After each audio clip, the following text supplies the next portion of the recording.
America దేశస్థుడైన Robert Adams ఒకనాడు అతనికి తన పక్కన ఒక భారతీయుడు నిలబడినట్టు కల వచ్చింది. ఈ కల గురించి క్రియాయోగ పరమహంస యోగానందని సంప్రదించగా ఆయన రమణ మహర్షి ఫోటోని చూపారు. తనకి కలలో కనపడింది వారే అని ఆడమ్స్ గ్రహించాడు.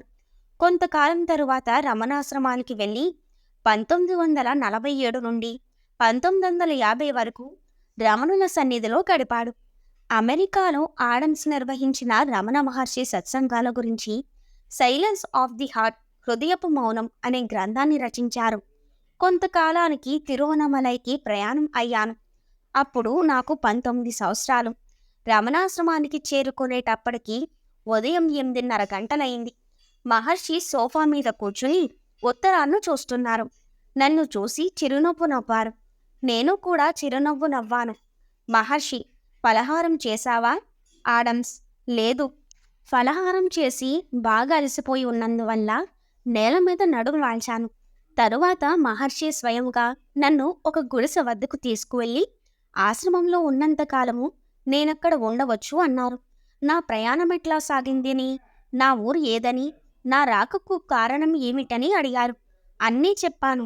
అన్నీ విని నన్ను విశ్రాంతి తీసుకోమని చెప్పి వెళ్ళిపోయారు. సాయంత్రం దాదాపు 5 గంటలకి మహర్షి వచ్చి నన్ను నిద్రలేపారు. నా కోసం భోజనం స్వయంగా మహర్షే తెచ్చారు. దీన్ని ఎవరైనా ఊహించగలరా అసలు? కాసేపు మాట్లాడుకున్నాం. భోజనం చేసి మళ్ళీ నిద్రపోయాను. ఆశ్రమంలో ఉన్నన్ని రోజులు మహర్షి నా మీద చూపిన అంతటి కరుణను, ప్రేమను నేనెక్కడా చూడలేదు. మహర్షి జీసస్ వలె ఉపదేశించేవారు.